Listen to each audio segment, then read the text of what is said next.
Good evening, everybody. Happy Monday. Sports Hounds are live, A2D exclusively on A2D Radio. I'm Rob Brinkman. He's Brad Ryer. Frank Vesby, behind the scenes, producing the show. As always, the Sports Hounds are brought to you by our doc, Dr. Paul Vidal. Make him yours too. Specialized physical therapy, 3 convenient locations in Burlington, Cherry Hill, and Princeton, New Jersey. Like I said, he's A2D's doctor. Make him yours too. He's Dr. Paul Vidal. Also brought to you by the Gutter and Roof Guys of South Jersey, Ambuck Services. Give them a call, 856-879-5530. Tell them A2D Radio sent you. That's 856-879-5530.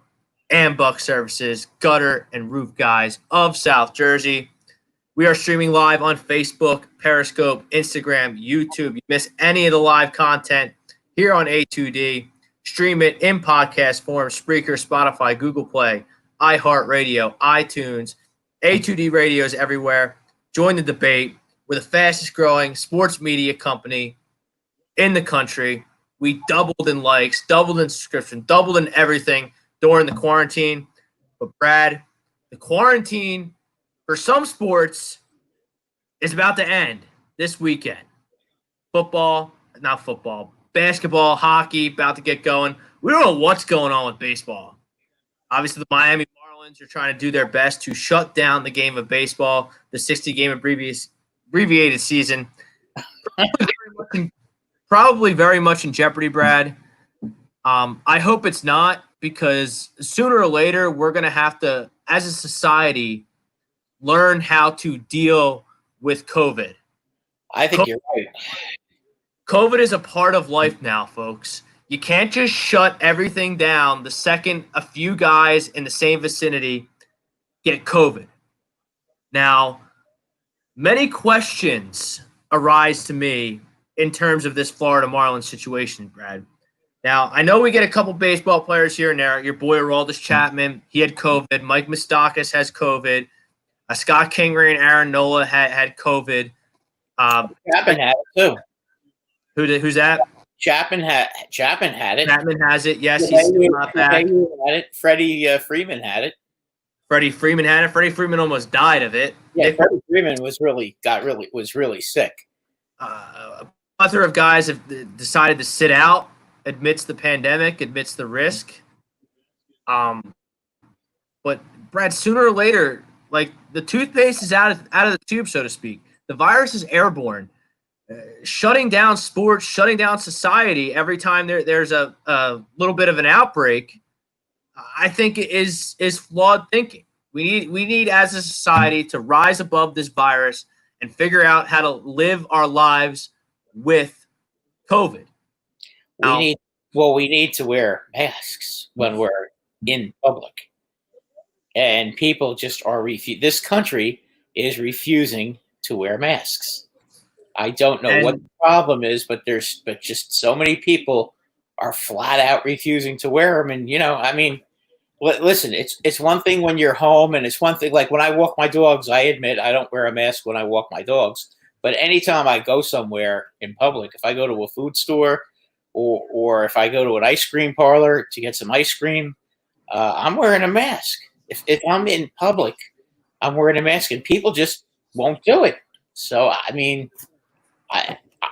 this is why Americans aren't allowed. I think they're allowed in 8 countries in the whole world, and they're all countries, Yemen, Syria, like countries you're not taking a vacation to. All due respect. No, because Americans are getting back to the main point, Brad. What type of practices are the Marlins partaking in that basically, I think it was 9 people in their organization got COVID? Actually, 14. 9 players. 14. 9 players and 5 coaches. What the hell are they doing that they're all getting COVID? 9. What is there? Maybe 50 guys associated with the team, around the team. Honestly, I don't even know how many. I don't even know how many guys are associated with the team. I think. I know they have 60-man rosters, but it's very strange. It's very strange. I just don't get it. How come they're the only team that has had this significant of an outbreak? Are they not washing their hands? Are they going out and partying? Are they playing cards till 4 o'clock in the morning amongst each other? I mean, I don't know. They were wearing masks. They were in Atlanta, right? What do you mean? Weren't they in Atlanta? No, they were in Philadelphia. No, I mean before they came to Philly, weren't they in Atlanta? I don't know. Why wouldn't they have been in Miami? Well, I think they played those 2 preseason games. You know how the Yankees played the Mets? Oh, in Atlanta. Okay, I hear you. I think they were in Atlanta. Georgia. I mean, were they somewhere in Georgia that was bad? I mean, I don't know. I mean, you know, obviously, they weren't following social protocols. We know that, obviously, because that's, you know, I mean, they're not social distancing. They're not doing the things they're supposed to be doing. It's kind of a shame because, you know, I mean, hopefully they're not going to shut baseball down. I mean, that I'm 1,000% against shutting down baseball. 1,000%. Rob Manfred needs to step up, start making some good decisions about protocols and safety, and hold teams and players accountable who aren't going to follow these protocols, because the answer can't be every time something bad happens in regards to COVID is just shut everything down until there's a vaccine. Rob Manfred is an idiot. That's the problem. He doesn't impress me one bit. If he had half a brain, it would be lonesome. Let's be honest, okay? that by the way, that extra inning rule, I seriously can't stand it. You got to be kidding. I love the extra inning rule. You don't like the extra inning rule? No, play the fucking game. I mean, come on, run around. Yeah, but I mean, this is an extended. I don't think that this will last. I don't think this will be in effect in the next one. What? No, you watch. It's going to end up. I don't hate it. I don't hate it. Terrible. Well, look at my Phillies, Brad. The Phillies, their bullpen stinks. You get into a game that's going to 12, 13, 14 innings, the Phillies are going to lose. They don't have the arms to match up. So hopefully they come on second and bash them in and win the game. Yeah, but the other team has a runner on second with nobody out too. I mean, I don't know. I hate it. You know, fresh wrinkle to a game. It's not baseball. You want it? I mean, play the damn shootout, not hockey, and that's not going anywhere. But the shootout? Yeah. I hate the shootout too. You know that. I've told you a million times. I know you do. I mean, I like the overtime. I like 3-on-3. That's good. But I mean, with baseball, you can't just put a runner on second base. It's like, come on, because God forbid the players are going to play more than, you don't want the players playing more than 10, 11 innings. Oh, well, I guarantee you it's not the players that have the problem with it. It's the media. Because God forbid those lazy jerks who cover these games, the newspaper guys, the print media, God forbid that they have to sit in a stadium for a little extra time because the game's going on. Fans love extra inning games. So don't try to blame it on the fans or make like you're pleasing the fans. The fans don't care. No, they want the media to meet their deadlines. Yeah, so this is all media. This is all media driven, and it's bullshit. And this is just typical Rob Manfred. Probably the worst commissioner this sport has ever had. He has no clue. He has no feeling about the game. He doesn't know anything about the game. He doesn't care about the game. All he cares about is pleasing the media, and that's it. And saving face. Oh, I can't punish the Houston Astros, even though they're banging on garbage cans. I can't do that. Oh, God forbid. You know, he's terrible. You know, you needed to set an example there. He didn't do that. And then this ridiculousness with pitchers have to pitch to 3 batters. Why? I hate that so dumb. Yeah. Why? Listen, the pace of play stuff that they've been trying to do for years now, it just doesn't work. I mean, baseball's starting to be getting like a niche thing when it comes to the mainstream sports fan. The diehard baseball fans are going to be there whether the game is 3 hours, 3 hours and 15 minutes, or 4 hours. Like, making the game 2 hours and 50 minutes isn't going to make the game more attractive to your male 18 to 34 demographic. It's just not. 10 minutes isn't going to do that. 15 minutes isn't going to do that. I'm going to tell you right now, okay? What they need is for the pitchers to throw strikes. If they wouldn't go 3-on-2 on every 3-and-2 on every single hitter all the time, you'd have faster games. But these pitchers, they don't throw strikes. Once they get 2 strikes in a guy, they're not throwing strikes. They're purposely going to let it go to 3-2, and then they come in and throw a strike. Say if you have 6 pitchers on every batter or seven pitches on every batter, you're going to have a 3 to 4 hour game. If these guys, that's the hitter's mentality. Look at a guy who like Rhys Hoskins, who I hate more and more with every at bat I see. He doesn't think about swinging the bat until he has 2 strikes on him. Yeah, I mean but that's why you have this. I mean, if he gets one thing, like I'll give you an example of one Yankee who I love watching hit because he's liable to jump on the first pitch or he'll work the counter. That's Gleyber Torres. He's unbelievable. Yeah, he's looking to attack that first or second pitch. So, and then if he gets 2 strikes on him, then he tries to go to right field. But you know what? He's not sitting there working the count. He's in attack mode, waiting for a pitch to hit. And if the first pitch happens to be a strike, he's going after it. Yeah, but look at your boy that the Phillies picked up, Didi Gregorius. He's the same way. That guy's always in attack mode, whether it's fielding, Didi is batting, everything. Didi's only problem is that his on base percentage isn't that great because he, first of all, excuse me, when he swings, he usually hits the ball, so he's not going to get a lot of walks. I mean, there are certain guys that are like that they don't, when they swing, they're going to hit the ball. There are your Brett Gardners of the world who foul the ball off all the time and purposely foul the ball off until they get a pitch they can hit. And then there's guys that when there's a ball, when they can hit the ball, they're going to hit it. That's what Didi does. That's what a lot of guys do. But the problem is, a lot of these pitchers don't come in and try to finish the batters off. As soon as they get 2 strikes on them, they're throwing the ball 3 feet outside. They're not even close to it. I mean, I can understand if you throw a split finger, okay, and the ball is a borderline pitch, but they're so far off, it's not, they don't even get close. And it's always a strikeout. It's hardly ever a ground out or a fly out. So, when you get strikeouts, you get a lot of pitches. That's why the games are so long.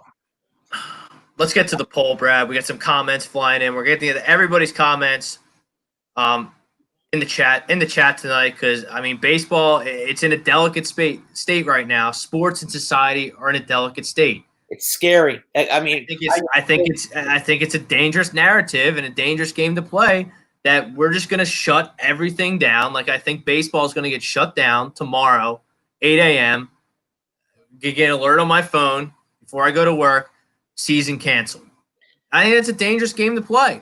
Well, I'll tell you what. If the Phillies start getting sick, from playing the Marlins, then there's going to be a problem. I mean, but how can you not don't the Phillies have to quarantine for 10 days?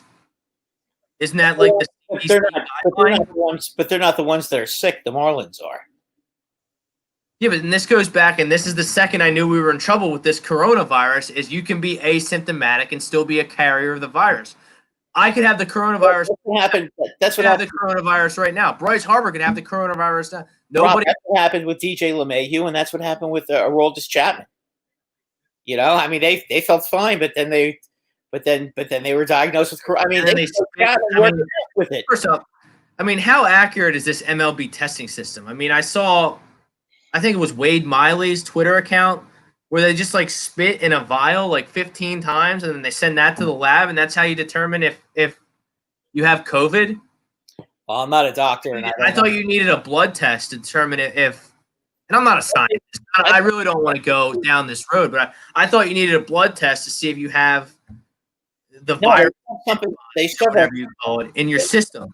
They shove a Q-tip up your nose, I think, or something like that. I mean, I'm not really sure, Rob. I don't profess to really knowing too much about it. I mean, it sounds like the MLB is kind of taking this easy, cheap way out with guys spitting in a vial 15, 20 times and sending that to the lab rather than, sticking the cattle prod up the nose or drawing some blood or whatever 1,000% effective way to determine who has COVID and who doesn't is. I mean, listen. One thing we both can agree on that we don't want our guys getting sick. Nobody getting sick. We don't want my worst enemy to have COVID. No, I don't. We don't want our guys to get sick. So, I mean, they need to have strict, stringent things in place to try to keep the guys healthy. We don't want anybody getting sick. But I mean, geez, I mean, with the Marlins, I just don't know. I don't know what they're doing. Yeah, and there's Greg. Greg, yeah, UFC, NASCAR, and golf do it the right way.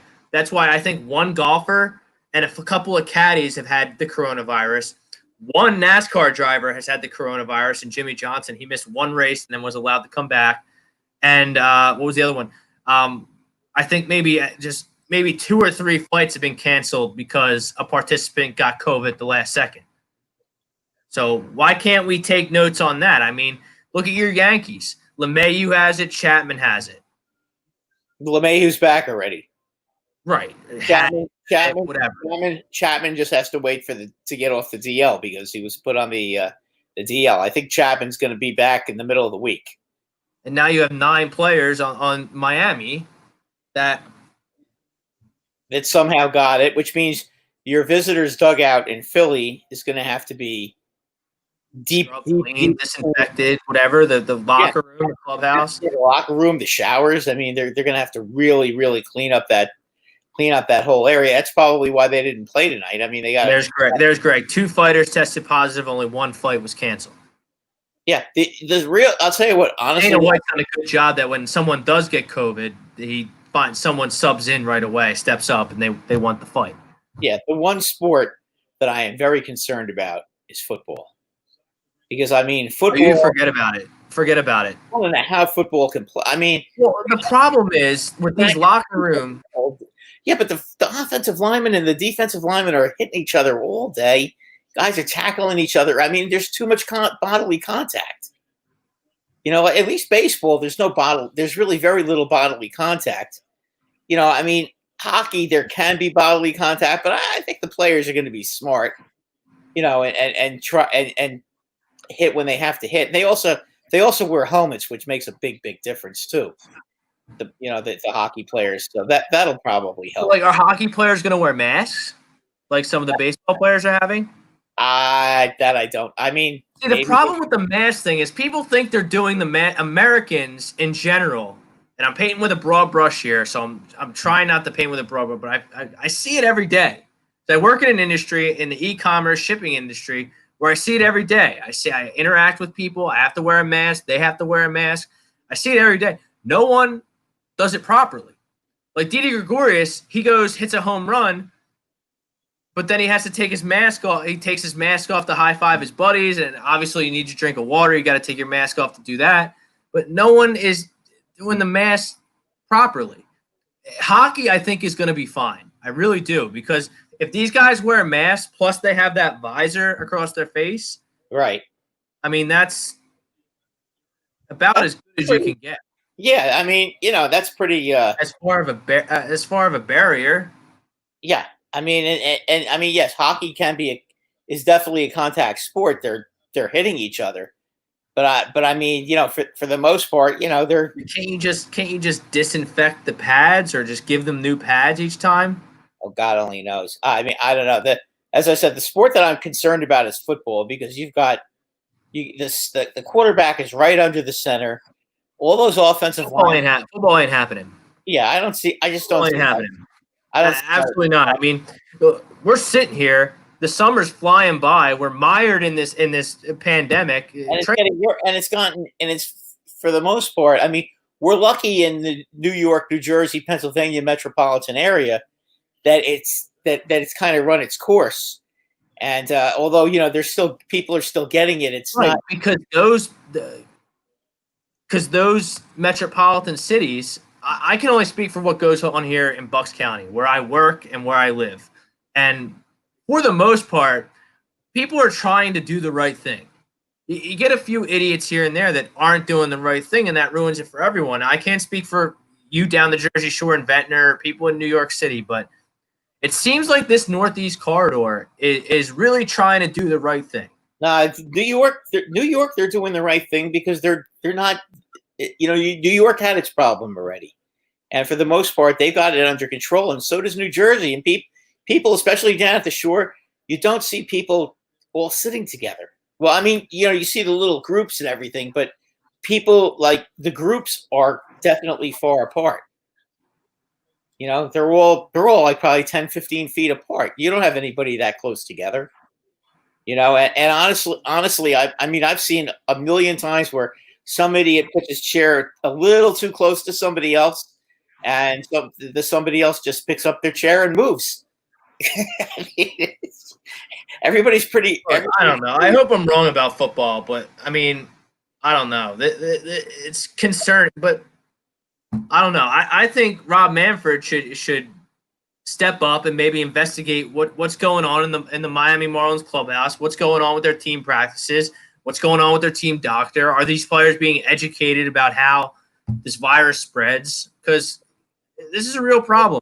And I'll say it again. And I've said it about 15 times since we're 20 minutes in. I feel like I've said it 20 times, once a minute. We can't shut down everything every time there's an outbreak of this virus. It's part of. You can't. We have to. You are right about that. We have to learn to live with it right now, because what are you going to do? Shut the country down again you can't do that.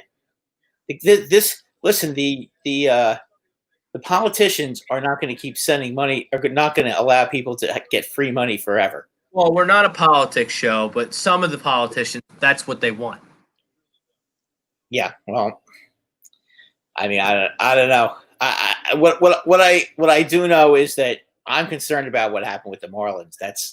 That's not good. And the Yankees going to Philly and being in that particular dugout and in that particular locker room. I mean, that's kind of scary. You just. But logistically, how do you overcome? I don't see any way around. The Marlins obviously have to quarantine. Everybody has to quarantine. The Phillies have already. Everyone who works in the visitors' dugout has already been quarantined by the Phillies. But how do you get around not quarantining the entire Phillies roster? Rob, for 10 days, 14 days, whatever the CDC deems appropriate. I don't know. And that takes out. That's two teams taken out of rotation from a scheduling logistics standpoint. It's a total. I mean, do the Phillies just go to New York for this week and play the Yankees in Yankee Stadium? Is New York going to let them in? Yeah, they'll let them in. They'll let them into play. I mean, Pennsylvania didn't let the Blue Jays in. Canada didn't let the Blue Jays in. Maryland didn't let the Blue Jays in. I know, but I couldn't even tell you where the Blue Jays are playing home baseball games. Oh, Buffalo. They're playing in Buffalo. Is that they're going to play in Buffalo? Yeah. Yeah, they have their that. If you ever saw the movie The Natural, that stadium is in Buffalo. That's where they're playing. Interesting. That stadium. Good. That's good knowledge there, Brad.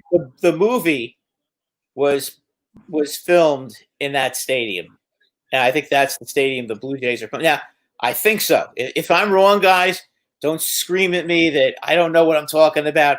Yada yada yada yada. But I believe that the Natural movie was in the stadium was in Buffalo. I think that stadium is where they're going to be playing. The Blue Jays are going to be playing because the Blue Jays they said the Blue Jays minor league team where they play is where the Blue Jays are going to play. And I believe the minor league team played in that Buffalo stadium. So there you go. The Blue Jays have a home.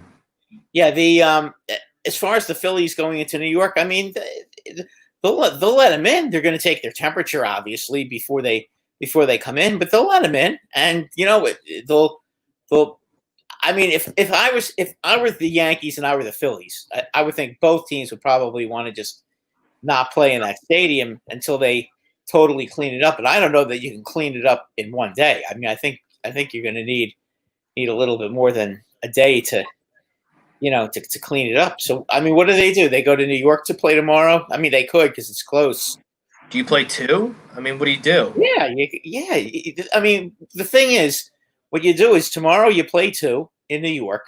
The Phillies are the get last licks. I mean, what's the difference anyway? Other than there's no fans. I mean, it's not like the fans are there. I mean, the stadium's a little different, and obviously the Yankees are probably built better to play in their stadium than the Phillies are to play in their stadium. But they're both home run hitting teams. If the Phillies will hit plenty of home runs at Yankee Stadium if they get pitches. The problem is the Phillies let up more home runs than the Yankees do because they stink.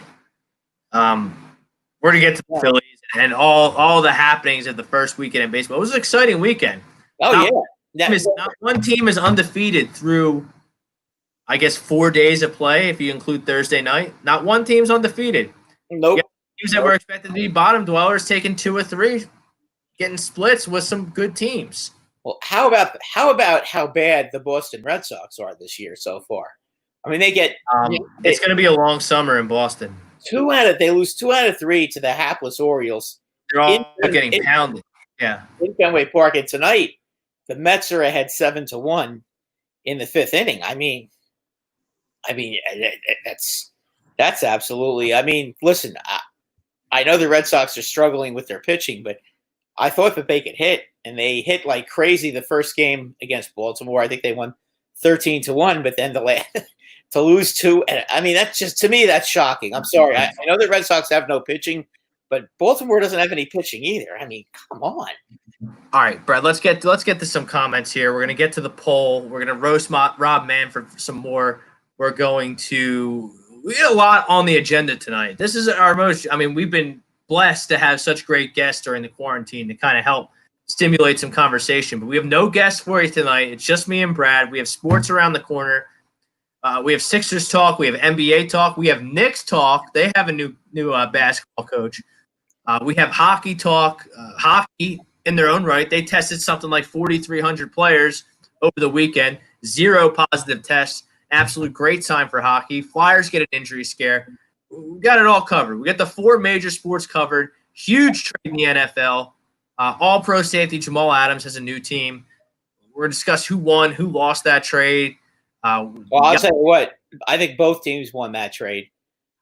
Seattle gets an all-pro safety and are clearly now the favorites to be in the Super Bowl in the NFC. And the Jets go out. I don't know about that. No, I think so. I mean, they have a very good offense, and now their defense, which was a little shaky in the secondary, now they have a great tackling safety. I mean, they're going to be real tough to beat this year. Maybe I just haven't looked into it enough yet. I just listen. Both of us thought Seattle's going to win that division. Okay. I mean, I don't want to make anything too official from an NFL standpoint on. They may not even. I mean, they may not even play, but I think that Seattle. If I was betting, they would be the team I would be betting on to represent the NFC now with Adams. Now the Jets getting 2 first-round picks, a 3rd-round pick, and a starting safety who was playing very well for the Seahawks. By the way, I thought the Jets did real well. The Jets aren't going to win the Super Bowl this year anyway. And listen, is it about making the playoffs and then getting clobbered in the first round, or is it about trying to win a championship? If you're a Jet fan, you should be thinking trying to win a championship, because who cares if you make the playoffs in the first round? You have no chance to beat Kansas City or the Ravens. Okay, you're not going to beat either one of those teams. So you might as well go out and build some draft equity, and get rid of a problem. And a lot of people didn't think that they could get 2 first-round picks, but guess what? They did. They got more than 2 first-round picks, which leads me to my next question: What is Yannick? What are the Jaguars going to get for Yannick? I don't know. But Rosca's in the chat. Rosca's in the house. He's ready for the Arizona Coyotes to eliminate the Nashville Predators. We have hockey coming up as well. I do like the Arizona Coyotes to defeat the Nashville Predators in that series. Joseph Workowski, if there's a Phillies that pop positive, MLB is going to shut down. 100 athletes have gotten COVID since February. 100 have recovered. 0 mortality rate. That's another good point. to my point, where you can't just don't tell that to Freddie Freeman though. Down because of a positive test.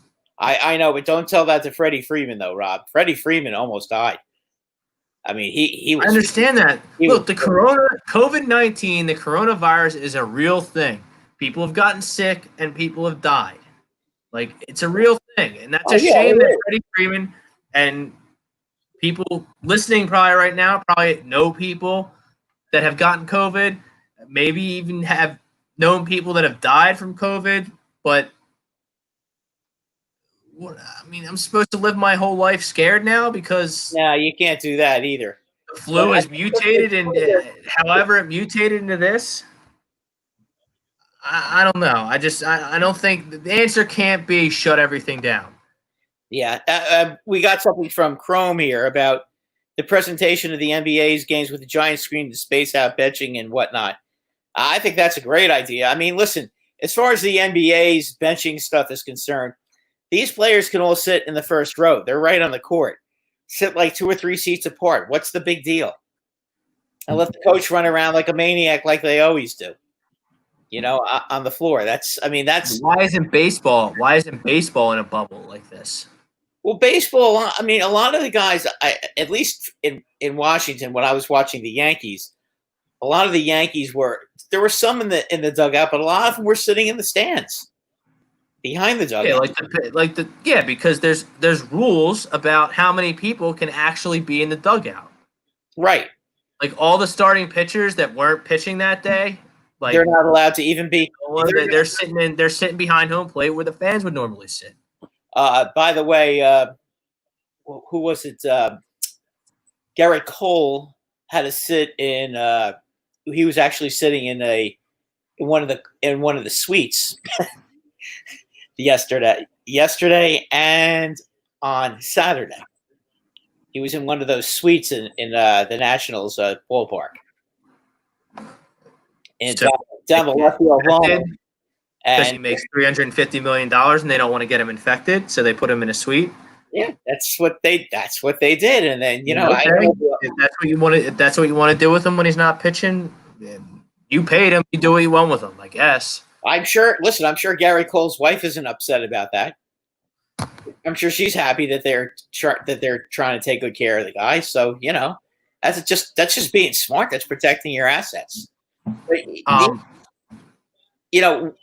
look, the bottom line though is baseball's back, and that's exciting to me. And we had a heck of a weekend this weekend. I don't know that the baseball to me looked a little sloppy. I mean, defensively, and the Phillies look sloppy. That's for sure. There was some real ugliness in some of the games this weekend. And I watched quite a few games, not whole games, but I watched quite a few different teams play. The Nationals in the first 2 innings on Saturday night committed 4 errors. The Yankees only scored 1 run because they couldn't hit Fetty for. The Phillies left 16 men on base yesterday. Yeah, they left the bases loaded. Economical amount of men left on base. It's sloppy. It's a work in progress. I'm going to get to the Phillies, and we're going to go around the MLB. But, Brad, when I made the show sheet yesterday morning, before this COVID shit hit the fan once again, so to speak, I was perturbed that the MLB adapted their playoff format after the season had started. I mean, isn't this like the same thing as having your commissioner of your fantasy football league change the rules in week 4 because he doesn't like how it's going? Like, that's ridiculous. So that's the poll question. You can agree, you can disagree in the poll. Listen, I don't. MLB playoff is a good idea. Expanded MLB playoffs is a good idea. Brad, he did that strictly. I disagree. I think it was a stupid idea. The only reason they did that was so that they could get more playoff games, so that the owners could make more money. That's the only reason they did that. Because right, and then Mr. Genius means more revenue. And does it make the game look absolutely silly? Yeah, it does make the game look silly. Well, it's watered down playoffs, Brad. And if you let me, the Yankees are going to be playing against a team that's probably under 500 in the first round. if the Yankees have the best record in the American League, which I would think they probably will. I mean, you never know. I mean, they're going to be strong contenders for it. I mean, look at their roster. Yeah, I mean, and they right now, believe it or not, they're as healthy a team as there is in baseball right now, which is not at all like it was last year. Which is why I think, at this point, I don't see how they can't, but you never know, of course. But so now, just to bring the fans up to speed here, 8 teams in each league, American National League, are going to have 8 playoff participants. And then Chrome agrees with me. Chrome doesn't like changing the playoff format after the season.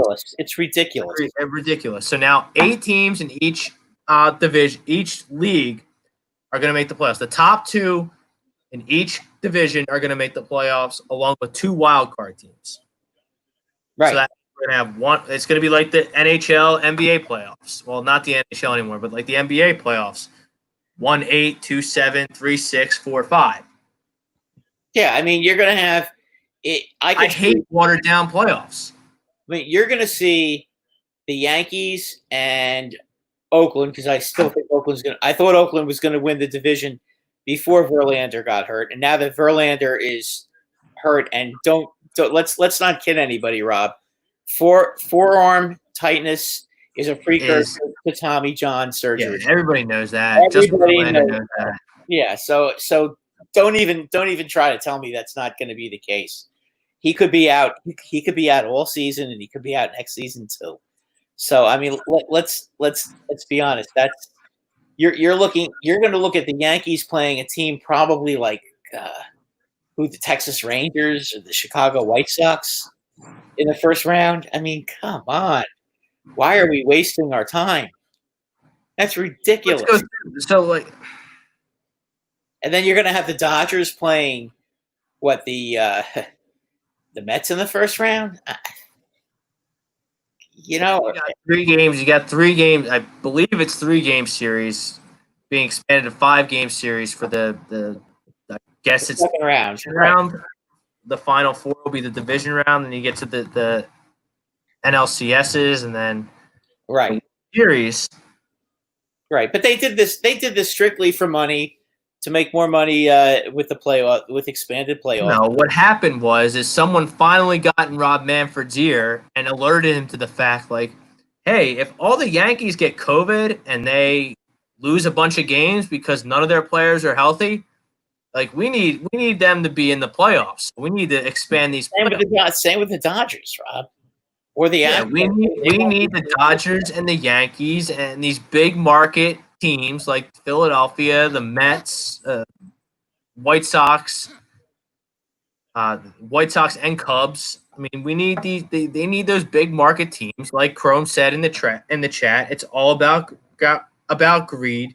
Another sign that the league doesn't fully have its act together. No, not at all. Rob Manfred. Manfred is Major League Baseball is a captainless ship right now. Yeah, he's Astros, everything with the Red Sox, to the fact that they almost couldn't even agree on a plan to play. But why not put the expanded playoffs in the initial agreement to return to play? Well, because it was like, oh, you know what? More players are going to get to play in the playoffs, and everyone's going to get more chances at playoff win bonuses and playoff appearance bonuses. Let's make 8 teams make the playoffs, since we're only going to have a 60-game regular season. Where was that idea at the bargaining table? I can't imagine the players being against that. Yeah. You think Mike Trout would be against expanded playoffs when they were at the negotiating table? No, of course not. The guy's never been in the playoffs in his life. Based on the start of the season, he's going to be in the playoffs this season either. The Angels got tattooed by the A's over the weekend. That is a bad baseball team. The Angels. I don't think the Angels are that good, but no, they're bad. They're bad. They are a lock to come in 4th. They're going to come in 4th. I don't know about that, because I don't know how many games the Astros are going to be winning with the pitching. They'll still outslug a lot of teams, though, Rob. I mean, that's the one thing. They're still going to outslug a lot of teams. I mean, I guess, and we're gonna make some updated playoff predictions as well, based on these new rules. But I don't understand where the foresight is, where are the contingency plans on Rob Manfred and Major League Baseball's part from a logistics standpoint. It really is a captainless ship, and it's a shame because baseball has the fall from grace for baseball. It just continues, and I don't like it because I love baseball, and I know you love baseball, and I know a lot of the guys that host shows at A2D Radio make livings off baseball. And listen, loving the sport, watching it at 7 o'clock every night with a PBR in your hand, they make livings off baseball. Wow, listen. One thing about our station and our hosts. Okay, I would say that our hosts go to more games than just about any sports radio hosts. Yeah, around. I schlep all the way to New York. Yeah, we don't have we don't get him for free either. We don't get him for free either. Because no one will give us a fucking press pass, even though we're the fastest growing media company in the whole country. We shell out our hard-earned money to go see these teams play, to see baseball, to see football, to see basketball being played. We're not sitting up in the press box with a nice free buffet getting catered to like Major League Baseball reporters are every second. Because no one will give us a fucking press pass, which pisses me off to no end.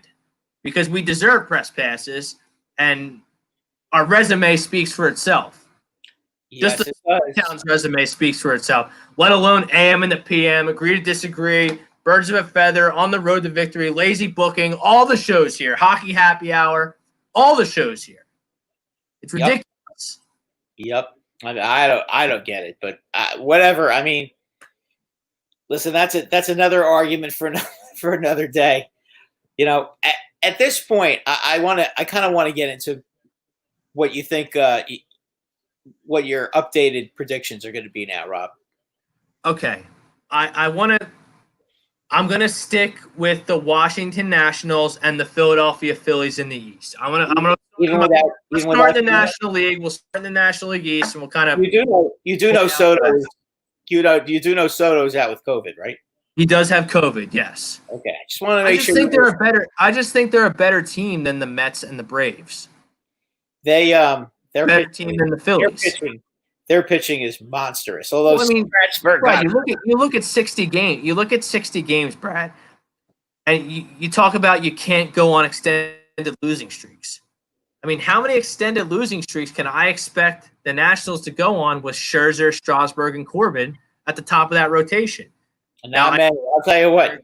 Corbin. I know Strasburg. Now, does Strasburg have COVID? I know he missed. No. He had something going on with his hand.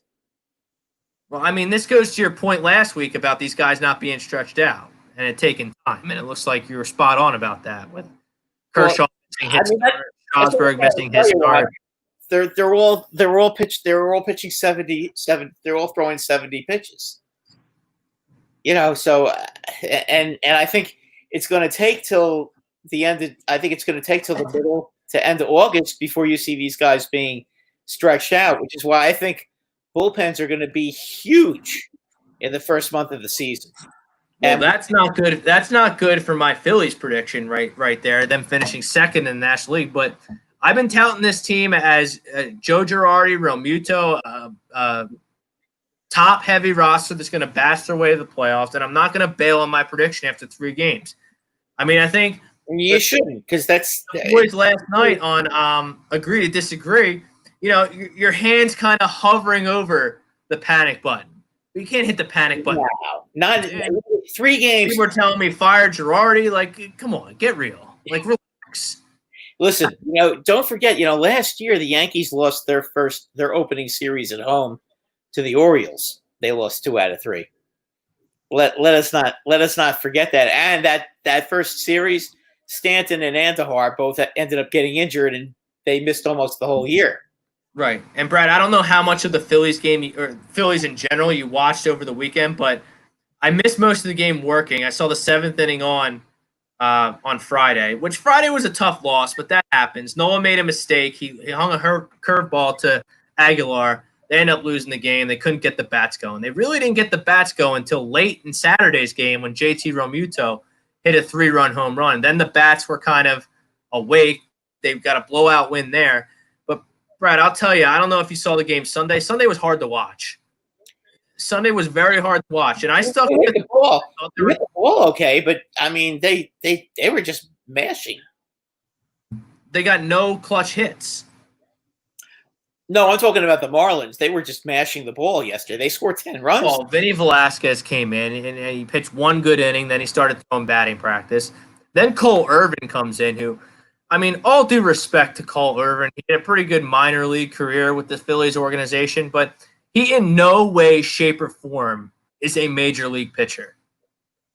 He's just not. He came in, he started throwing batting practice. Then Nick Pivetta came in, and I'm done with the Nick Pivetta experiment. I don't want him in my bullpen. I don't want him in rotation. I don't want him Gatorade. I don't want him doing a goddamn thing for this Philadelphia's team. Yeah, I think he needs to change it and go home. As far as I'm concerned, he needs to change theory. Stinks. Yeah, they need. I think that they should try to find another home for him. And Vince Velasquez. I mean, I've been saying it for 4 years. I mean, this guy pitches 1, maybe 2 innings, maybe 3, gets to the lineup 1.5 times, and then he crumbles. He falls apart. Now, he only got 3 outs, and then he fell apart yesterday. But, I mean, what more does this organization have to say to realize that he's a bullpen arm? He could probably be a very good bullpen arm. Joe Girardi will figure that out. You know, but Brad, the problem is who's going to start the baseball games. I mean, I don't know your farm system, so I couldn't. Like you have Nola. Nola is an ace. He's a really good pitcher. Zach Wheeler pitched tremendous on Saturday. Zach Wheeler is fine. Arrieta, I don't know with Arrieta because it's hard. He's kind of a what would you call it? He's a question mark. And the rest of, I mean, really 3, 4, and 5 are kind of question marks right now with the Phillies. You have a top-notch prospect. I mean, Eflin's pretty good, so I can't really say. I like Eflin. I would rather see him out there than Vince Velasquez. Yeah, Eflin's not bad. So I mean, you got 4 rep. You got. When I say I like Eflin, I think he's the best of the worst. Well, there you got 2 really good pitchers, and then you've got 2 mediocre pitchers, and then your 5th pitcher is going to be terrible. Well, yeah, but most teams don't really have great 5th pitchers anyway. So, I mean, the bottom line is if you're going to get a good 3rd guy? I need a good 3rd guy before I need a good 5th guy.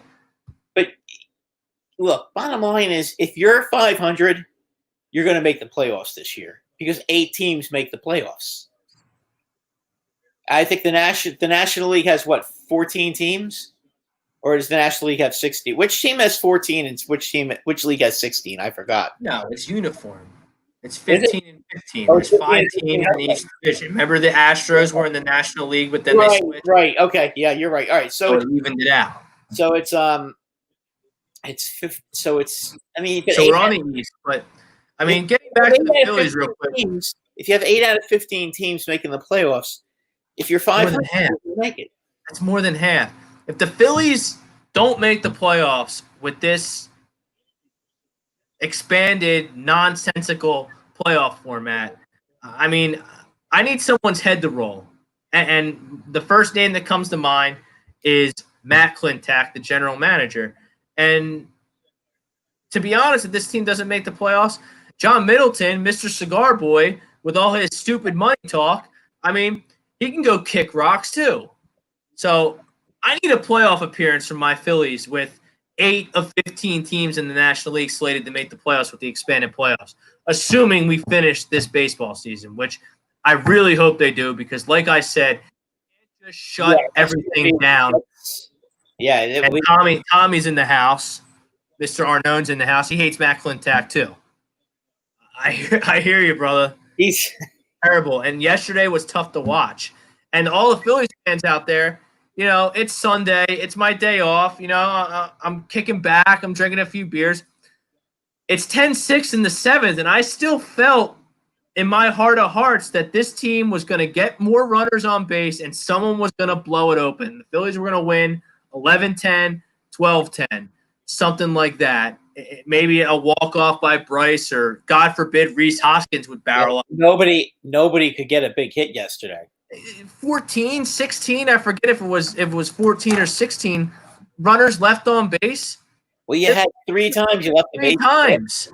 Yeah, they hit 2 infield flies with the bases loaded. That cannot happen in Major League Baseball. No. I understand hitting's hard and baseball's hard, and failing 2 out of 3 times gets you in the Hall of Fame. But infield fly, you can't hit a sac fly with the bases loaded, less than 2 outs. You can't use your bullshit launch angles to lift one to the outfield and get a run home. Make the Marlins at least think about it. Or hit a ground ball in the hole and make it so that you can't get a double play. I mean, that's not asking too much. And it started so good yesterday too. When Harper hit that was a bomb he hit yesterday. Bryce Harper hits a 3-run missile. So guys got on base for Bryce Harper. Bryce Harper did his job, knocked them in. It's 4-0. I go to the fridge to crack another PBR, and it's 4-4. And the rest of the day is just a total train wreck. Yeah, but that's more the pitching than the hitting, though. I mean, I know that they left a lot of guys on base. I understand that, Brad, but 16 runners left on base yesterday. 14, I forget what the number. Listen, the Phillies. Someone help me out in the chat. That'd be great. But they scored 12 to 13 runs yesterday. I mean, they really should have. I mean, you should be scoring. If you believe in 16 guys left on base, you should be putting up a 15 spot. With the caliber lineup the Phillies supposedly have. Well, it's not supposed to. They have a good lineup. They have a good lineup. Yeah, I mean, again, they just, it's only 3 games, and as I said before, you only. I understand, and I'm not panicking. I'm frustrated, and yesterday was hard to watch, but I'm not backing off my Phillies playoff prediction. I thought they were going to make the playoffs when I thought only 5 teams in the National League were going to make the playoffs. I thought they were going to bash their way there and grab a wild card. I still think the Nationals are going to win the East, but, I mean, the Phillies need to make the playoffs with this expanded format. They really do. Just to put a button on the because I want to get your thoughts on the East with the expanded playoffs.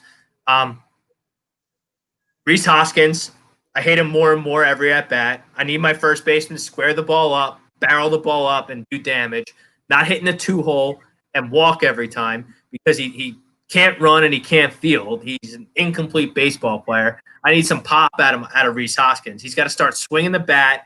I mean, the guy is a first baseman. He's supposed to be one of your budding young stars, one of the guys you've developed to be a star for this team to complement Bryce Harper and Zach Wheeler, who you brought in via free agency. And the guy stares at fastballs and curveballs right over the plate until there's 2 strikes. And God bless him, he walks a lot, and I guess that's great with the way the game's played right now, but I need my first baseman to do some damage. More damage than Rhys Hoskins has been doing over the past, 165 games. Because he didn't do nothing last year either. Adam Hazley needs to be in this lineup every day. He's the 7th pick in the draft. All due respect to Roman Quinn, Adam Hazley is the future in center field for the Philadelphia Phillies. I absolutely love this kid, Brad. It takes Joe Girardi 2 games to put him in the game. He bats him leadoff yesterday. He goes triple, double, double, single. He's a home run short of the cycle. So he's going to play him then. Joe's not. I hope, but I thought Joe Girardi's mantra was he's going to ride the hot sticks. Ryan Gosling hits 2 home runs. Ryan Gosling. Yeah, he's the movie star. Phil Gosling, excuse me. Hits Ryan runs on Saturday, and he's on the pine in favor of Neil Walker on Sunday. Oh, Joe with Neil Walker. He used to drive me nuts when he did that with the Yankees, always with Neil Walker. But, I mean, those are the kind of things that used to drive me nuts with Girardi, too, when he was with the Yankees, is that he would rest hot hitters. Boone does that, too, by the way.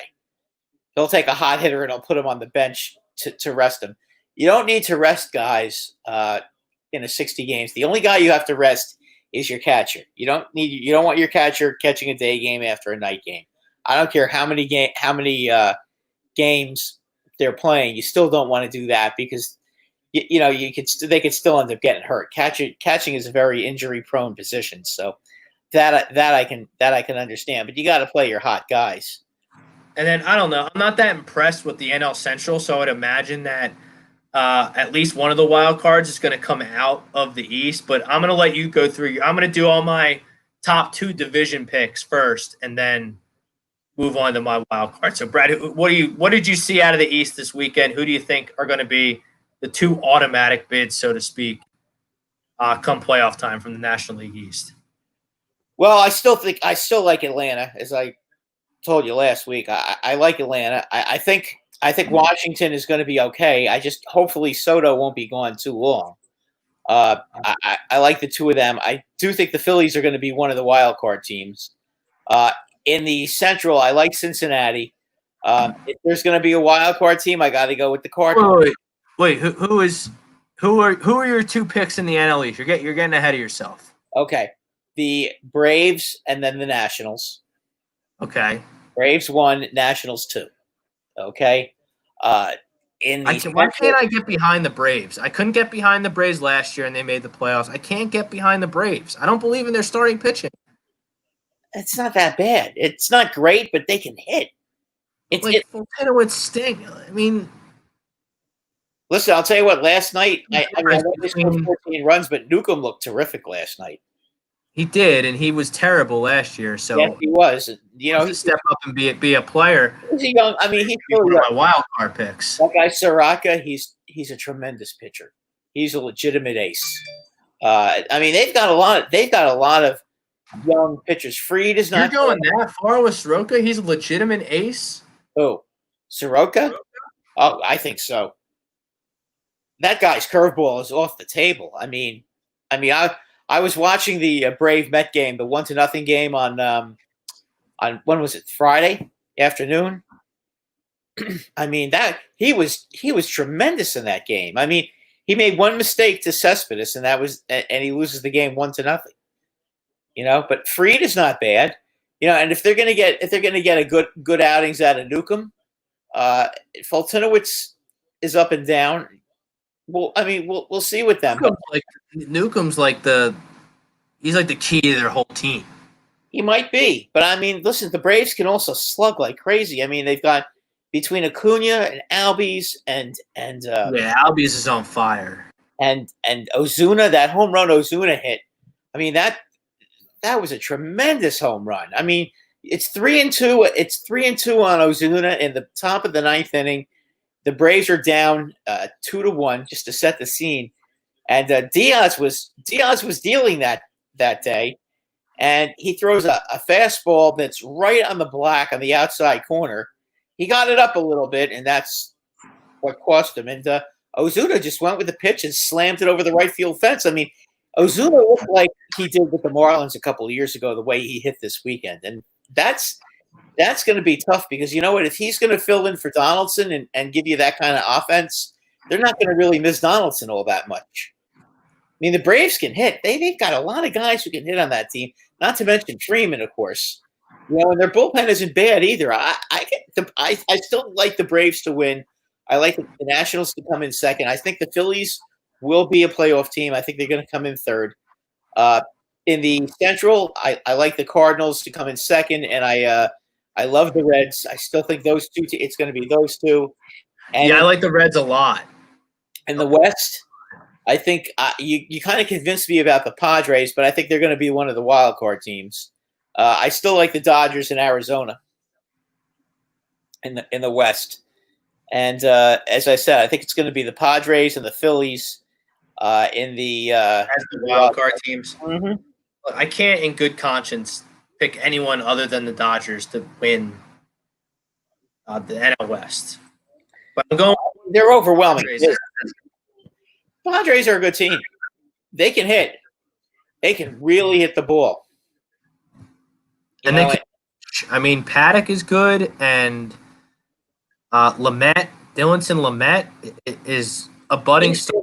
You can get anything out of Joey Lucchesi, who's been one of their top prospects for years. I mean, if they get any kind of pitching, they should be in pretty good shape. That shouldn't be their problem. That shouldn't be their problem. They have a great bullpen. Pomerantz has looked great. Kirby Yates is a premier closer. Yeah, I mean, I think I'm going to go with them to be a wild card. I'm sure a lot of people would be taking the Cubs because they're obviously the favorites. I get that, but you know what? That division. Yeah, I'm not buying the Cubs. The Cubs. I don't know. You know, I know they've got Baez and Happ is off to a good start, and and obviously the first baseman Rizzo is. We've seen these flashes from Ian Happ before. I mean, this guy but it just seems the next coming. Yeah, I know. Kind of stinks. It just seems I don't know that their pitch. I don't think the Cubs pitching is good enough. I just don't, and so I'm going to give it. I'm going to give it to the Padres, and I don't know about. I don't really know about Kimbrel at the back end either. No, Kimbrel's getting. Wasn't great last year. They signed him for too many years and way too much money. Yeah, he's getting old. Bad signing. Yeah, I agree. I mean, I think the Red Sox did one thing right to let him go. I mean, the Central. I mean, it's pretty obvious to me that it's going to be the Reds and the Brewers, and I think that's. I don't like the Brewers at all. I mean, their pitching is. Yeah, but Brad, two teams from the NL Central are going to make the playoffs. You understand that, right? Right, Cincinnati and St. Louis. So you like St. Louis? I like St. Louis more than I like the Brewers. Yeah, but the Brewers have Yelich and Hader. I take that star power. I understand that, but at the same point, the Cardinals also have Flaherty and Goldschmidt. Yeah. And that's not bad. That's not bad either. So I mean, it's 6 of one and half dozen of the other. I just think the Cardinals have better pitching overall. I think the Brewers are Hader. I mean, their starting pitching is really bad, really bad. The Pirates are pathetic.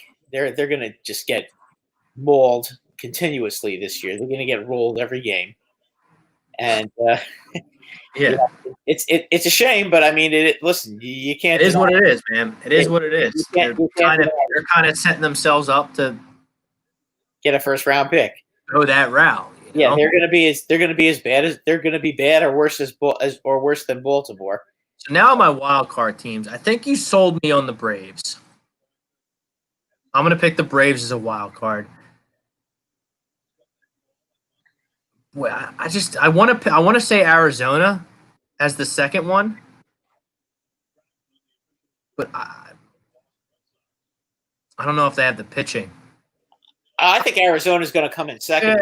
Yeah, I'll go with Arizona. They got Bumgarner. They got Zach Gallen, who's appeared here on A2D Radio many times with Tommy and his crew on. Well, he's from around here.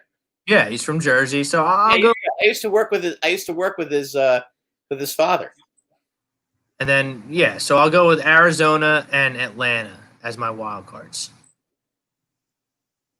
I mean, I don't even remember who I picked. I think what did I pick? The Indians over the Padres last week in the World Series. I can't remember Indians now. Over the Padres. I'll stick with that. But let's get to the American League. Brad, I want to talk a little bit about the Yankees this week. Yeah, let's talk about them. I'll tell you what. The game Thursday, they beat up Scherzer pretty good, didn't they? That was pretty impressive. I mean, Scherzer, look at you smiling. Scherzer smart ass over there down in Ventnor. Scherzer really, I mean, honestly, if it wasn't for the rain, I mean, the Yankees had first and third, no outs in the 6th inning, and it was already 4-1. So I think Scherzer's kind of lucky it rained because I mean, it's kind of clouded. Like, people look at Scherzer's strikeout numbers in that game, and they were pretty good, but he didn't pitch well at all. No, listen, he got a lot of strikeouts, and the Yankees strike out a lot anyway. But I mean, they were hitting the ball, they were hitting rockets all over the place against him. So I think we're in agreement. And Garrett Cole looked terrific. Yeah, Paxton looked terrible on Saturday night. This is what Paxton is. Paxton is a really good pitcher. Like, let's see him get a few starts under his belt. He was only throwing 93 miles an hour, which, his regular is 96. And don't forget, he is coming off that disc surgery in his back. So I think it's going to take him a few games. I wouldn't be worried about back. But he's a good pitcher. Yeah, I'm not all that worried about him. And Sunday they did their bullpen game, which always works well for them because they've got an extremely deep and effective bullpen. So you get what is his name? Lasagna. No, Loizaga, excuse me. Loizaga pitches 3 innings and Jonathan Lasagna. That's what I said. Gives up 1 run. I think Hale gave up a run. And then after that, I mean, you get Ottavino, and they get a couple innings out of Green. I think the fact that their bullpen didn't miss a beat Sunday, and Aroldis Chapman has COVID speaks volumes to their depth. They have a great bullpen even without Chapman. That's what I've been trying to say. You got a guy like Zach Britton closing. I mean, that's not a bad thing. He's not at all. So and listen, from what I've heard, probably the middle to end of the week for Chapman. I don't know if you're going to see him in the Philly series, but I'm pretty sure you will see him in the Red Sox series next week. No, is the Phillies Yankees? Is that even going to happen? Like what? I don't even know what's going on. Yeah, they'll play. I mean, we'll see what happens. I think they're going to end up going to Yankee Stadium and playing. Yeah, but that's the mentality the Marlins had, and everyone has COVID. Well, hopefully that won't happen. I don't know how they're going to handle this Phillies Yankees series or the Miami Baltimore series down there. It's supposed to be in Miami, but I think we're both in agreement that the Yankees are going to win the East. Yeah, the Yankees look. I'll tell you what. As I said yesterday, they're down 2-0 to Patrick Corbin. I'll tell you what. Patrick Corbin. He's terrific. He's really terrific. You know what?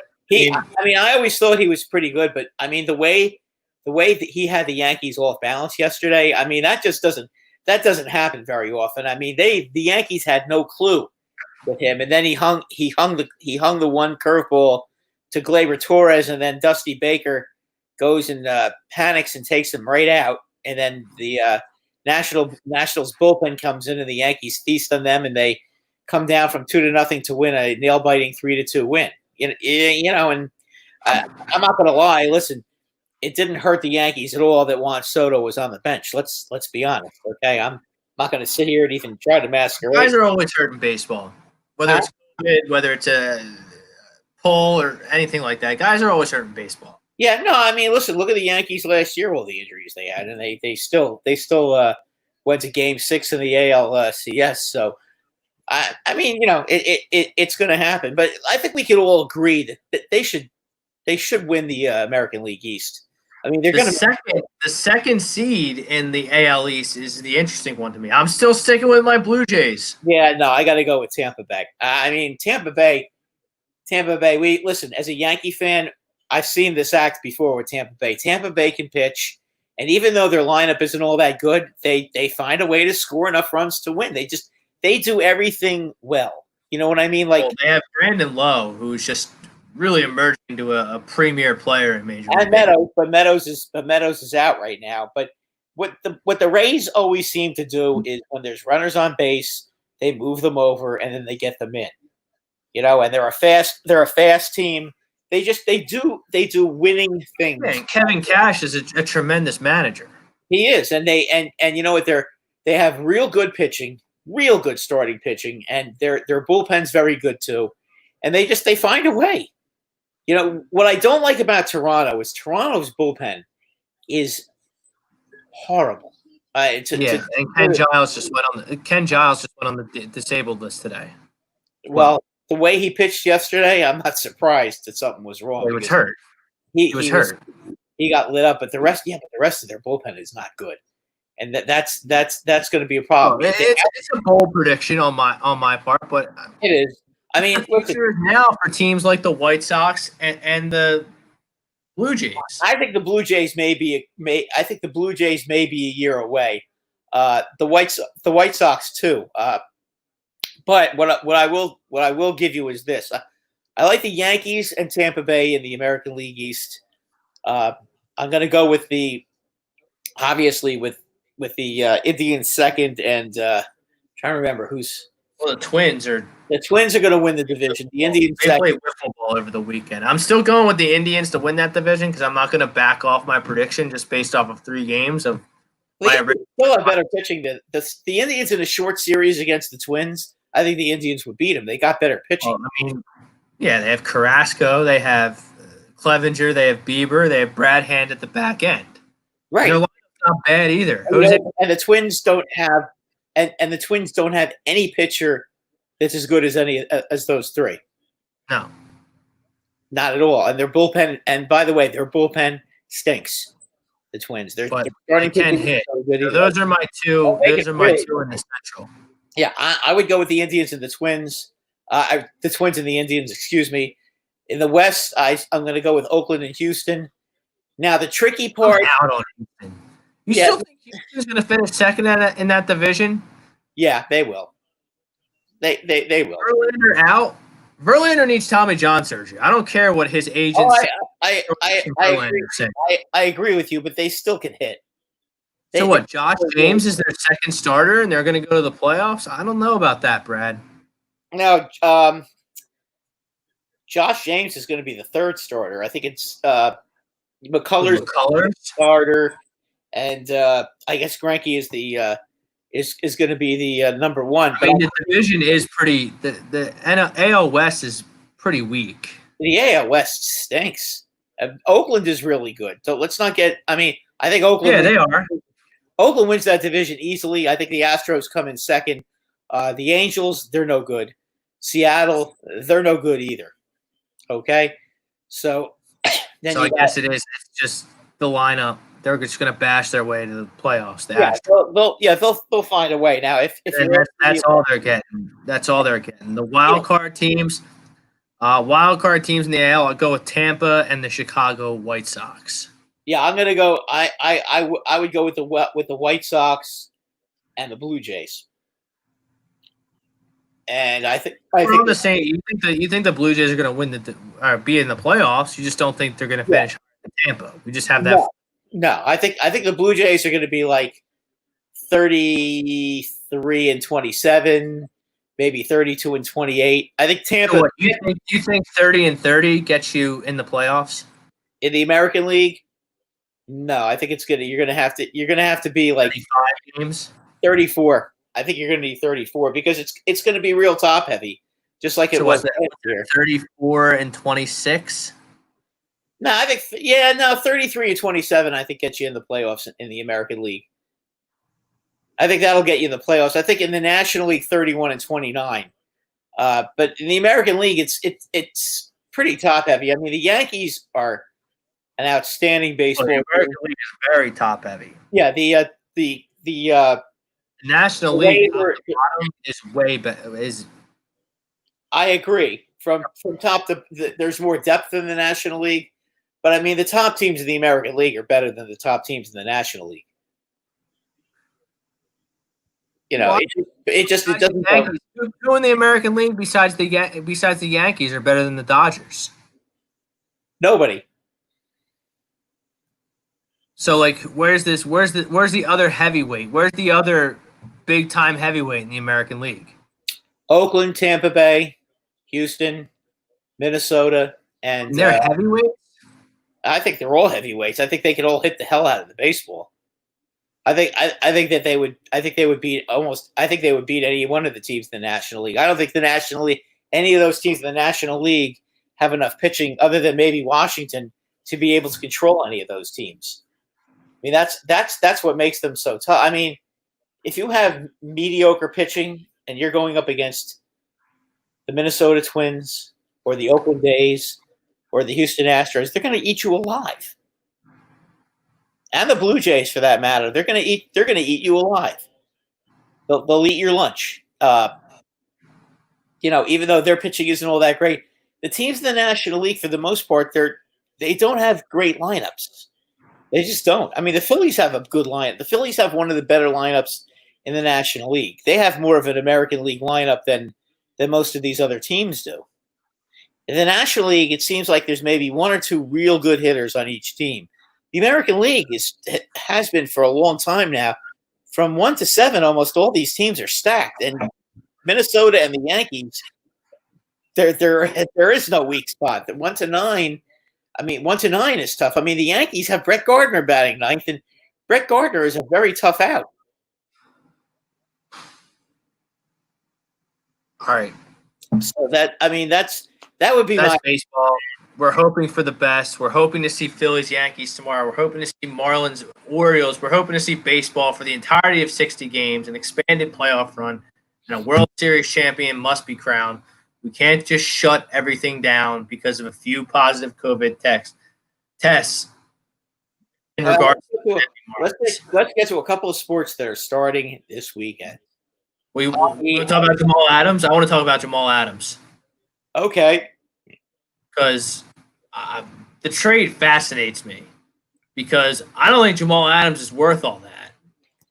He's not, but you know what? For Seattle, he may be the guy that puts him over the top. I think Seattle certainly thinks so. I mean, that's why they gave up a king's ransom for him. I mean, you got to give Joe Douglas of the Jets general manager a hell of a lot. You mean the guy who made Howie Roseman look like a genius in 2017 and got their first championship? He sat there and, everybody was giving him a hard time, especially in New York. He was, everybody said to him, if you think you're getting 2 first-round picks for Jamal Adams, you're out of your mind. I know a lot of people here seem to think that too. And you know what? He stuck to his guns, and not only did he get 2 first-round picks, he got a 3rd pick, and he got a really good safety to replace Jamal Adams. Now, I think his name is McGuire, right? Or something like that. But Brandon Mcdougall. Mcdougall, okay. I knew it started with an M. Listen, is he Adams? No. He's not, but he's a decent safety. He will definitely start for them. And he started on a team that won a playoff game last year. Yeah. So I do think Adams could put the team over the top. If Seattle stays healthy. Yeah, but the Jets won the trade. Oh, the Jets clearly won the trade. But remember the Jets. If Seattle doesn't win a championship, making a deal like this, giving up that draft capital and having to pay Jamal Adams eventually, this is a waste. It could be a disastrous trade for Seattle. Did Seattle sign? Did Seattle sign Clowney? By the way, no one has signed Clowney yet. He's still not signed, huh? Interesting. It seems destined that he's going to be on the Tennessee Titans once he's allowed to be evaluated by the Titans team doctors. But you don't think he's going to go back to Seattle now? Now that they got Adams? I'm just wondering because Seattle could still afford him. Adams is not making for 1 year. Yeah, Adams is not making all that much money this year. So they're going to pay him on a rookie contract. Yeah, he's still got 2 more years before they have to start paying him. So they could still probably afford to go bring in Clowney. So I just think that's the kind of trade that if you're Seattle, you're making that trade expecting to win the Super Bowl. Now listen, the Rams got burned by doing that when they went out and got the cornerback Ramsey. Jalen Ramsey? Yeah, you got to see how that plays out. I know, but they traded 2 first-round picks for him, and they ended up. Yeah, and that could still work. I think the Rams are going to bounce back this year. Yeah, well, see the problem is you lost the running back. The running back hurts his knee. Todd Gurley was shot, man. I know. That's what I'm saying. Todd Gurley ends up hurting his knee, and then he's basically done. And I think the Rams were planning on having a guy like that for a while and having all these guys. If the Rams find somebody who can run the football and give Goff a little bit of a break, so that he's not throwing the ball all the time, I think the Rams will be back. But if they can't run the ball, they're going to be in trouble. Bob Brinkman doesn't think you need to rely on safeties to take you over the top. Yeah, but this guy is pretty special. This guy gets a ton of tackles, and he's a pretty good cover guy too. He's Landon Collins, but he can cover. And internal Lion thinks the Chargers are going to the Super Bowl in 2021. I like the Chargers. I think they're going to make the playoffs next year and bounce back, but I don't see Tyrod Taylor out-dueling Patrick Mahomes in a playoff game. Or I don't see Tyrod Taylor out-dueling Lamar Jackson in a playoff game. No, that would be. Also, the Chargers always choke. Every year. You'd like to think that that's going to change, but I think you're right. I don't see it. But getting back to the trade, and why the Jets won the trade is the guy making the 2 first-round picks and the 3rd-round pick that they got in exchange for Jamal Adams, plus a starting caliber safety, and that's Joe Douglas. I think Joe Douglas had an excellent offseason. I think he got a answer for Jamal Adams. He adds 3 starting offensive linemen through the draft and free agency to protect Sam Darnold. He gets Denzel Mims in the 2nd round to go along with Jamison Crowder, who I think is a very good slot receiver. They already have Le'Veon Bell. They have a franchise quarterback, at least of my opinion, in Sam Darnold. I like Darnold. I've always liked Darnold. You know that. Yeah, I'm late to the party on Darnold, but he's really good. I like Darnold. I think he's willing to admit that I'm wrong on that one. He showed me a lot when he came back from mono, and the Jets ended up being 6-3 when he came back. 6-3, the Jets were. That was pretty impressive, I thought. I know they didn't. I know the Jets had an easy schedule those last 9 games, but still, I mean, you still have to win the games, and that's not something the Jets have been doing altogether much the last few years. Now, listen, this year the trade is not going to help the Jets. The Jets are not as good a team right now as they were when they had Jamal Adams. I mean, I like the Jets a lot in the AFC East. But you know what? After this season, next off season, the Jets are going to have 2 number 1 picks. They're going to have 2 number 3 picks, and they're going to have they still two number one picks here as well. They're going to have the Giants' 4th pick, even because they did trade their 4th pick, I think. In that deal, but I think there's no question that the Jets did something real smart here. They're building and they're going in the right direction. That was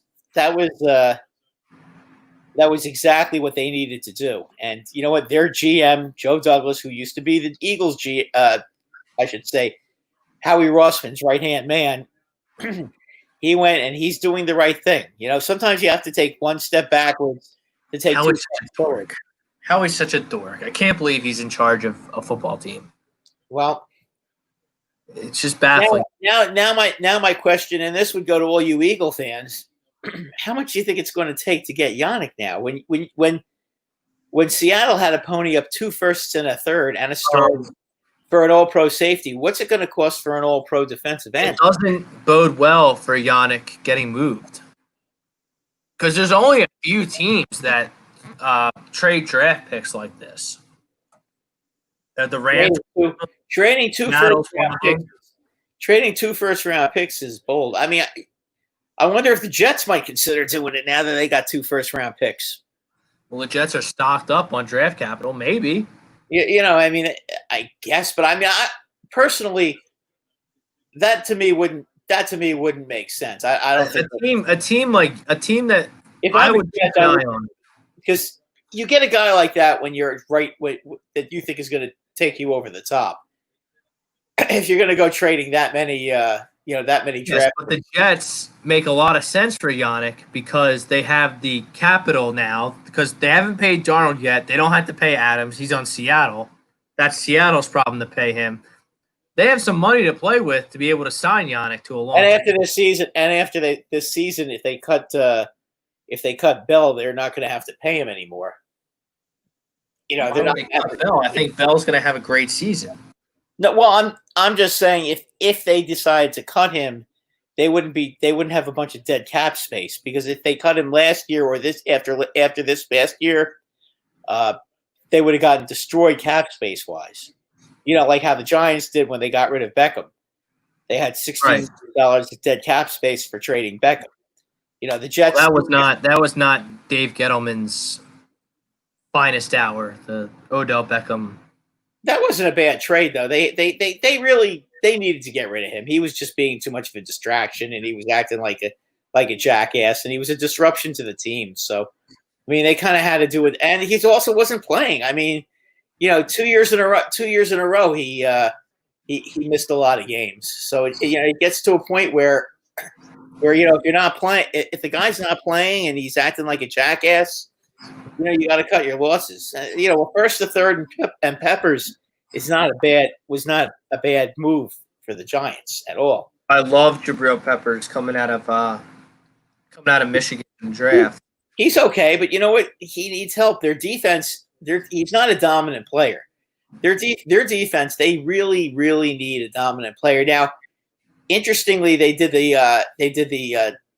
the second round tender on Marcus Golden, and nobody picked him up, which means now the Giants can sign Golden. He's exclusively their property, and if he wants to sign with the Giants, if he wants to play this year, he's going to have to sign for the Giants for $5.5 million, which the Giants have the cap space to do that, and he led the team in sacks with 10. So that was a pretty smart move for the Giants on their part. But I mean, getting back to Yannick. I mean, I think the Jets are a team to watch in the Yannick sweepstakes.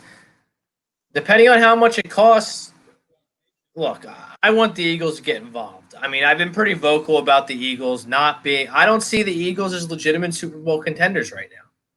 Right now, Seattle's better. The Saints are better. Tampa's better.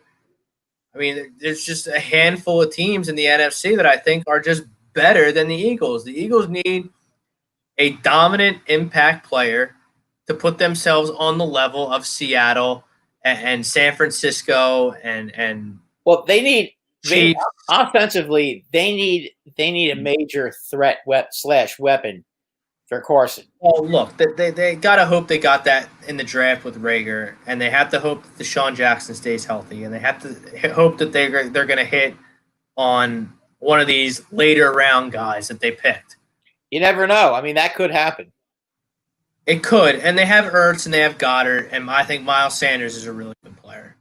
They've got the short. You have Peters back in the mix. I think they should be able to score enough points to win the NFC East. They should have a good enough team. That's going to be close. I mean, I don't know if they're going to do that. I mean, I think the Cowboys are going to have a good team this year. I mean, I think right now the Cowboys might be the team to beat in the East, but without Brandon Brooks, I don't know if I can argue with that statement. Well, that's. I mean, listen, the Cowboys aren't a great team, but they're going to score a lot of points. There are 0 Super Bowl contenders in the NFC East. No, I agree with you about that. I agree with you with that. I think that's just the way I see it. Now, I think the two best on Jamal Adams. I wanted the Eagles to get involved on the Yannick front. I mean, that the two best teams right now changed the landscape of the NFC. I think the two best teams right now are the Seattle Seahawks and the San Francisco 49ers, and the Saints are number 3. And right now, the Vikings are number 4. I like Tampa a lot. You know, Tampa Bay, I think they'll make the playoffs, but I like Minnesota this year. I really was impressed with Cousins last year. I think he that was a big step winning a game in New Orleans, and that touchdown pass that he threw to Stephon Diggs, that 50-yard touchdown pass, that's the best throw I think I've ever seen him make. You know, I mean,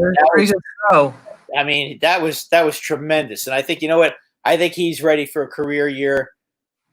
As long as he doesn't have to be completely dependent on to be their offense. If they get enough and they should, because they've got enough talent to get some offense out of their running game.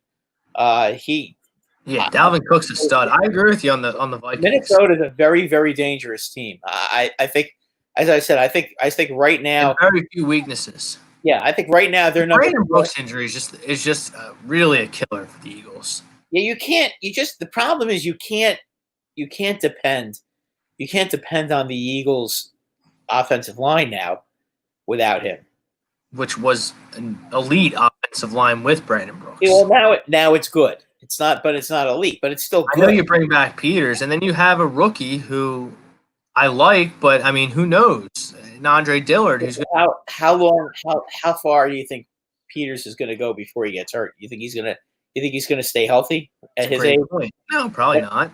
Yeah, I mean that's been healthy for 3 years. So why would I be a year older? And I mean, he'll be good when he's out there for sure. You know, I mean, I guess that's Frank in the chat or Tommy or one of the social guys saying they got plenty. I mean, I think I don't know about that. I really don't. I think they needed a guy like Yannick or Jamal Adams to kind of put them in the mix with that. San Francisco, Seattle, Well, Adams is New Orleans, obviously off. Kansas City, Baltimore, Mitt. Adams is obviously off the table. Again, Yannick is a guy that you can think about. I'm very nervous about edge rush for this team. Brandon Graham is another year older, and I don't know what I'm going to get from Derek Barnett. Yeah, I think the Cowboys this year are the team to beat in the NFC East. But like I said, I don't see any Super Bowl contenders in the NFC East. No, I don't think so. Getting back to two other sports that are coming back this weekend, basketball and hockey. So what exactly is going on with basketball? They're going to play basketball. They're playing in the bubble. Did you see the Lou Williams story? Yeah, he left the bubble and now he's banned. So he left the bubble. He wasn't wearing a mask, and they caught him breaking the rules. So he's suspended he has to go quarantine because he broke the rules. So what's wrong with these guys? He's going into a nightclub with no mask on, which I can't even fathom that why a nightclub would even be open. And he wants to tell officials that he's going in to get food. Come on. Why is he leaving the bubble anyway? Has he ever heard of takeout? Come on, cuz. You can't make Florida doesn't act like the Northeast is acting, Brad. No, Florida, they're freaking nuts. It's business as usual down there. It's crazy. Yeah, no, I know. That's why they're in the pandemic that we're in. Yeah, that's why they're all getting sick. But it's basketball. Look, I really like the Lakers to win the championship. I really do. I think you got the Kobe factor looming large. I mean, yeah, great story. I agree with you about that. I don't think there's a better duo in the NBA than Anthony Davis and LeBron James. I think they have enough role players with Kuzma, and they bring J.R. Smith. Well, I know he's a knucklehead, but he's played with LeBron. He's a good player on the court, though. Oh, he has a skill set. He's athletic and he can shoot. Yes, he can. I think the Clippers are pretty good, but I think the Lakers are better. I guess my bold prediction in terms of the Eastern Conference is I like the Heat a lot. Don't the Sixers open with them on Sunday or Saturday? That's a great question. I thought it was Indiana, but it could be Miami. I thought I saw somewhere that they're going to open up with the Heat, that'll be good. That's a big game in terms of seeding because they're playing these 8 games to, fill out the regular season and determine the 8 playoffs. Okay, so they're finishing the regular season then. Well, they're finishing some of it. They're playing eight more regular season games. Okay, so basically they're using these 8 games not only to do the seeding, but to kind of get themselves in shape. I get it. They've been doing some scrimmages. The Sixers had 2 scrimmages over the weekend. Right. Okay. Yeah. That makes sense, and that's a smart thing. But, I like the Heat. I really do. I love the way they're constructed. I love the way they play basketball. I love Spoelstra. I love Jimmy Butler. I love Bam Adebayo. Tyler Hero is. I don't know if I haven't been wrong about more wrong about a player coming out of college. And I watch college basketball ad nauseum than I was about Tyler Hero. That kid's a stud, and I was totally wrong about him. Just like I was totally wrong about Jason Tatum coming out. What about Milwaukee? I get the feeling that they're going to disappoint. I think they get taken out by.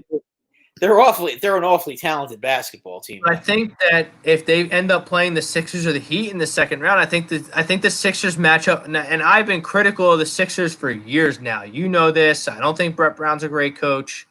I don't like the way they're constructed. I think Joel Embiid is a lot of bark and very little bite, and he's yet to prove me wrong on that. Maybe this playoffs, this quarantine. Good question, because I heard some stories that something was wrong with him, that he sat out the scrimmage yesterday. They had a scrimmage yesterday against the Oklahoma City Thunder. He sat out with a sore calf. They said, I'm not worried about that. Always something with him, though. It is always something with him, but I'm not worried about that. They just wanted to hold him out because God forbid he plays and something does happen. then big mouths like me are going to be all over him. Yeah, well, yeah, that would be their homers in the A2D group that worship the ground he walks on when he's done absolutely nothing in this league. He's won nothing. He's always hurt. If things are going good, he's talking a bunch of trash and mouthing off. And if things are going bad, he's in the corner crying, like when they lost to Toronto. So, like, I don't understand the city's infatuation with Joel Embiid for doing absolutely nothing from a basketball standpoint. He has a cute little game here and there, but, I mean, he hasn't impressed me not one bit. Who do you think the Sixers matchup is their best matchup in the first round at this point? I mean, they've really kind of had Boston's number all regular season. So, do you want them in the playoffs, though? No. Yeah, I understand they've done well against them in the regular season, but I don't know. I mean, they've been owned the last 2 years in the playoffs, and I just wonder. I mean, whether the Sixers win a playoff series or not, because even though I think that they match up well against Milwaukee, I don't think they can beat Milwaukee 4 out of 7 times. Milwaukee's loaded. The only advantage the Sixers have in a matchup against Milwaukee is Ben Simmons can cover Giannis. He's pretty much it's a perfect matchup for the Sixers. Well, the one thing that you can sort of count on is that you would think that Embiid can score as many points as Giannis. That production-wise, they can match whether the Sixers make the fan base happy here in Philadelphia during this 8-game run and the playoffs is entirely up to Ben Simmons. It's entirely up to Ben Simmons. Well, he has to carry the team. He's going to be aggressive and shoot and be the player that I think he can be on the offensive end of the court, or is he going to be timid and get benched like he did last year in the playoffs for T.J. McConnell? Is he going to be terrified to shoot the basketball? I mean, though, that's Ben Simmons will indicate how far this team will go. So I think we have to watch out with Ben. I think what you have to watch out with Ben Simmons is his first few shots each game are going to probably dictate how he plays the entire game. Right, because he gets a little timid if he. So he's not the kind of guy that can have a bad shooting night and then in the fourth quarter just catch fire and start. Not yet. I think he has that in him at some point. Look, LeBron developed a killer instinct. Yeah, because that's the one thing that superstars are able to do. They can have bad nights for 3 quarters, and then all of a sudden in the fourth quarter they don't miss. And then the Sixers, like, who's stepping up on this bench? Now, it was announced during the quarantine that I guess Brett Brown's been listening to myself and you on the Sports Hounds because he's finally going to move Ben Simmons to a more of a point forward position on the offensive end of the court and let Shake Milton, who I really like, be the half-court point guard.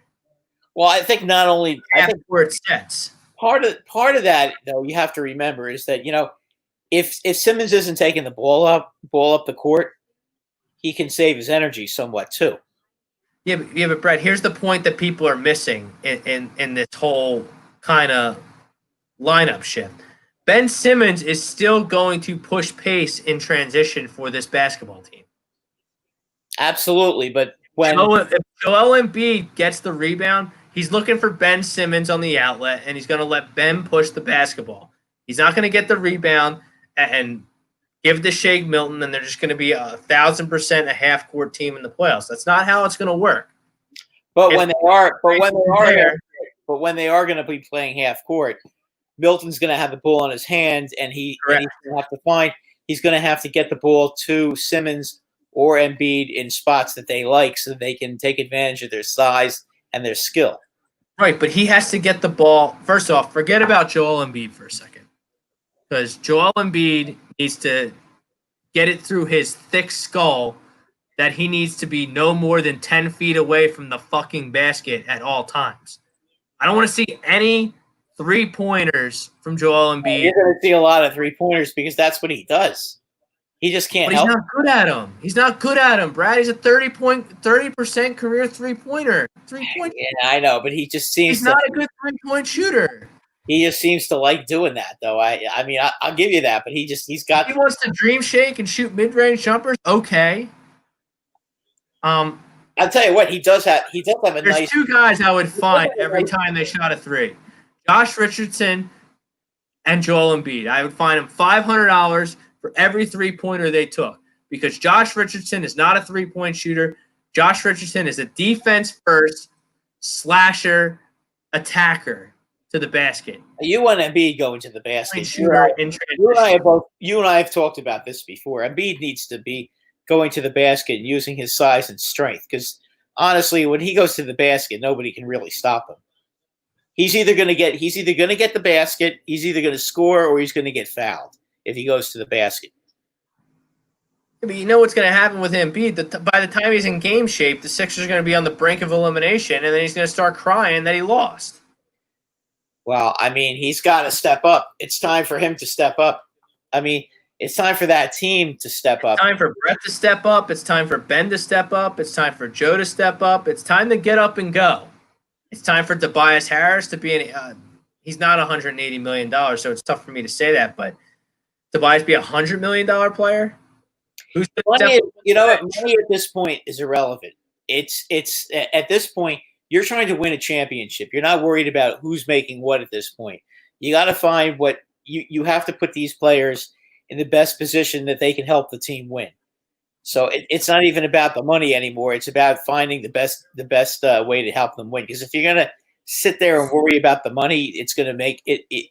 They're not gonna make the smart decisions that they need to make to get the team to win. Just get these guys in a position where they can be at their best, play to their strengths, and try to win the game. And try to win a game, try to win a playoff series, and then get to the next round and see how far you can get. I mean, listen, if they can get into the semifinals, into the Final Four, okay, that to me would be a successful season for them. And then they're playing with house money. But if they can't, that's different than what we sat here and said about them back when the basketball season started. We said Eastern Conference Finals are bust. Yeah, but we also didn't know Milwaukee would be like 45-10 or something like that. Well, I mean. Giannis is the next face of the NBA. He might even be the face of the NBA right now. Yeah, I mean that's the thing. What was Milwaukee's record? Milwaukee had a ridiculously good record. It was ridiculous. They're a great team. Yeah, so I mean, coach. They have the best player. They have a great supporting cast. They figured out how to play in the new NBA, which is just positionless basketball and running and gunning and shooting the basketball. They're terrific at that. I hope it is. I hope it's Milwaukee and the Lakers in the final. That's the two best teams. That's what the NBA wants. The two best players going at it, and I think the Lakers are going to win. That would be one hell of a series.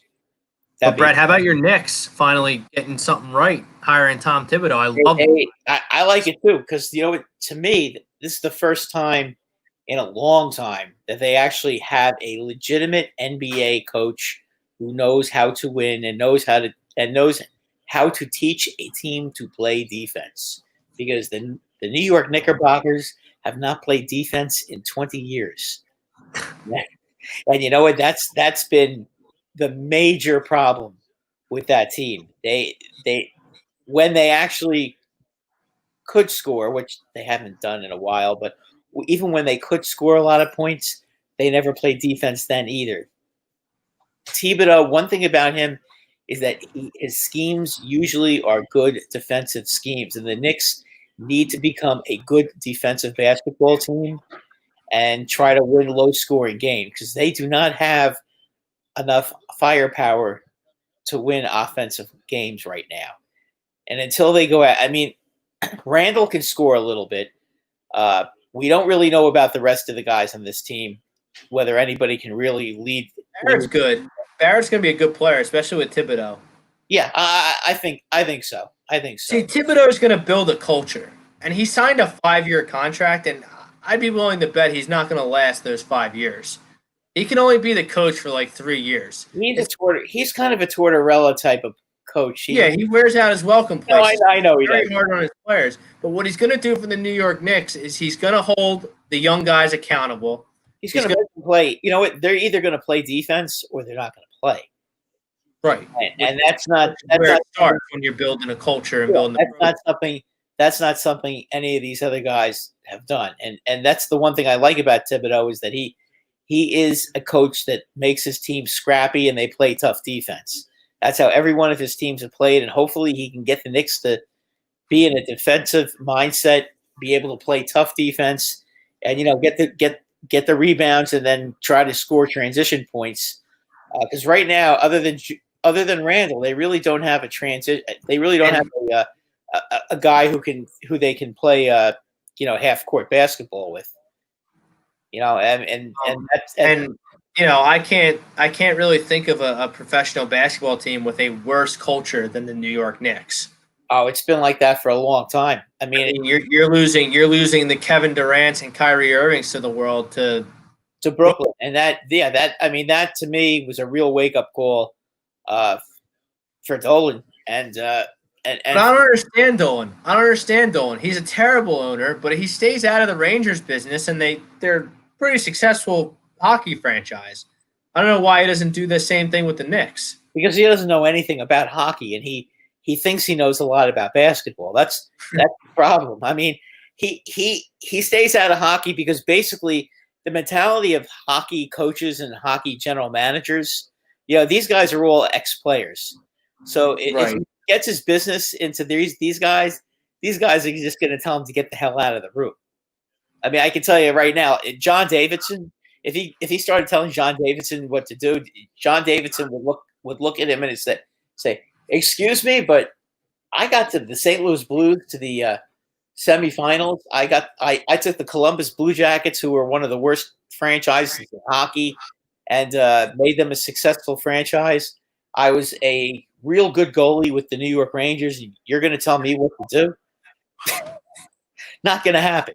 You know what I'm saying? It just won't. These guys that he gets with the Knicks are all a bunch of kiss-ass guys. They're all his guys. They're all his buddies, and that's been part of the problem. Now, he went and got this agent, Leon Rose, to be the president of the team.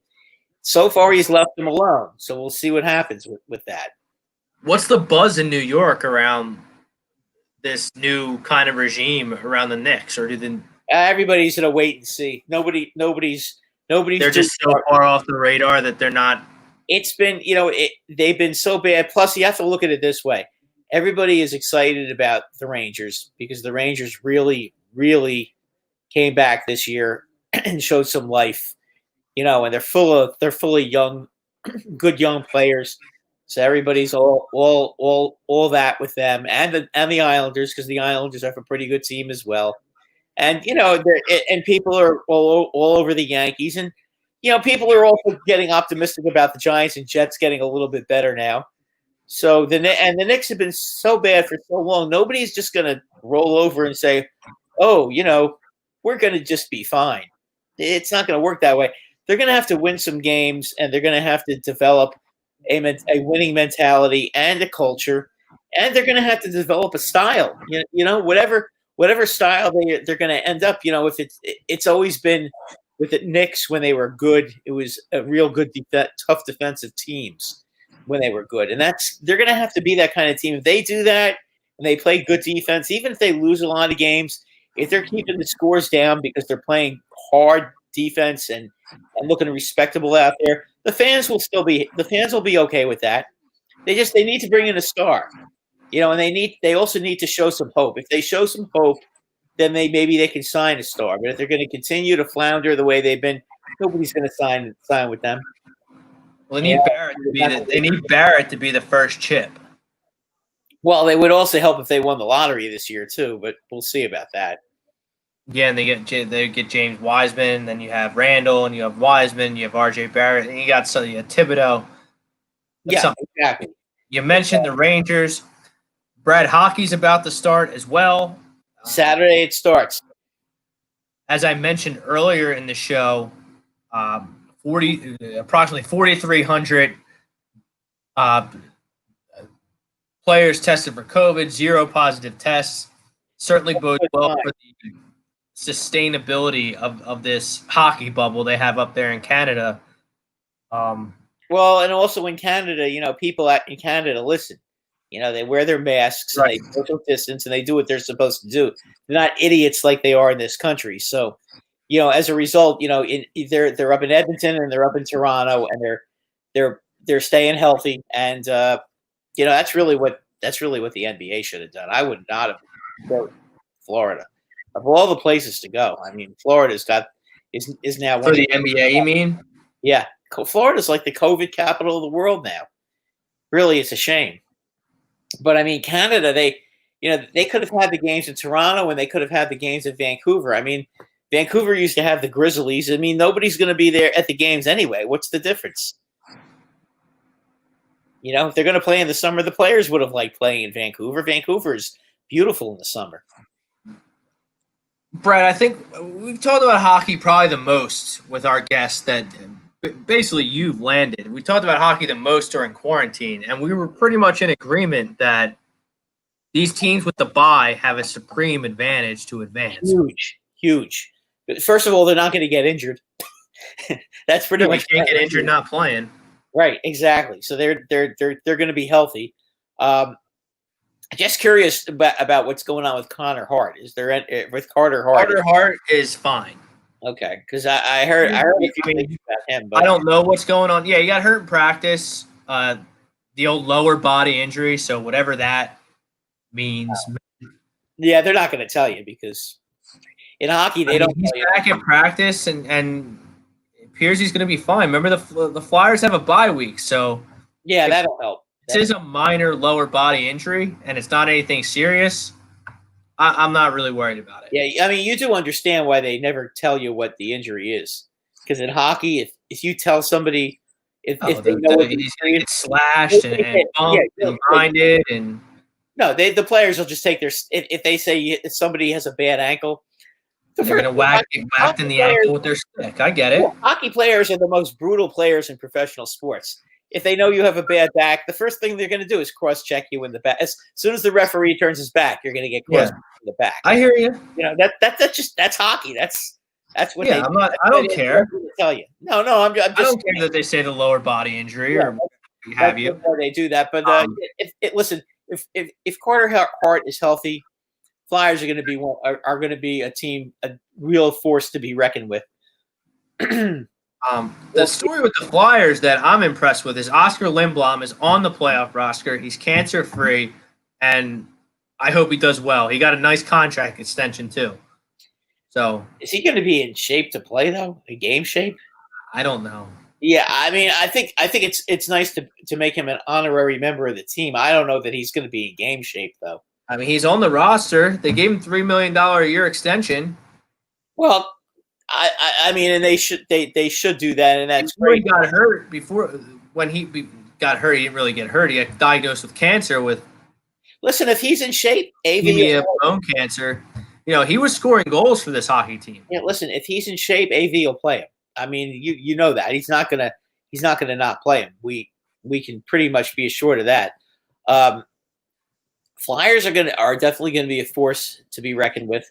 I mentioned with the Rangers, and it's true. And even though I'm getting back to my question to close the show, who's a team that has to play in the first round, the round robin round, or whatever they're calling it, that can make a run to the Stanley Cup Finals?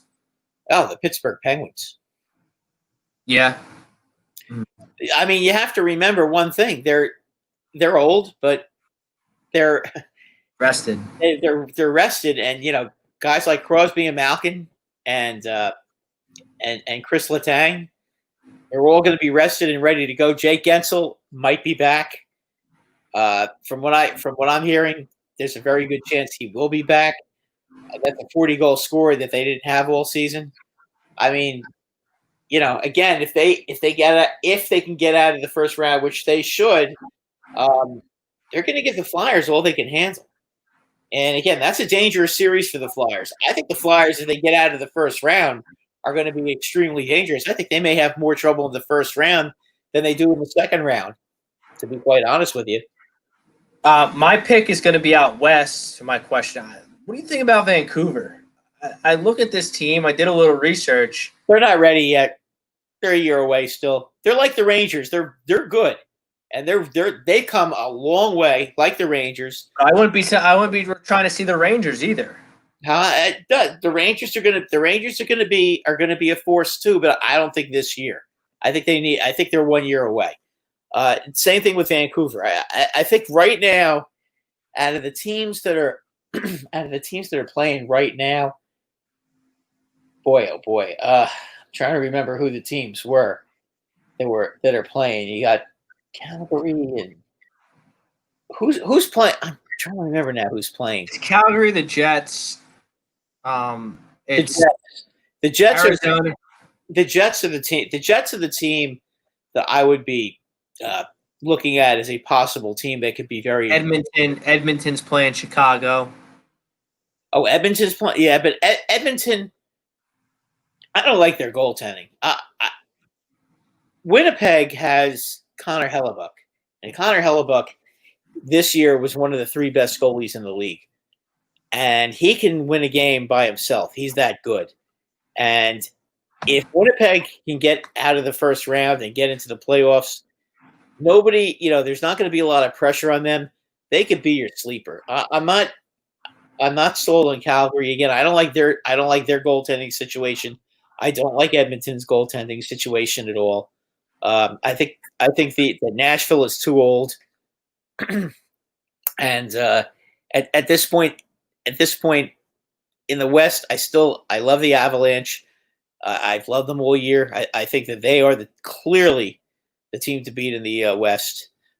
Boston, I don't know who's going to be playing and who's not going to be playing in the playoffs because I've heard all kinds of stories about certain guys that were sick and certain guys that were injured and all kinds of crazy rumors. I don't know who's playing and who's not playing.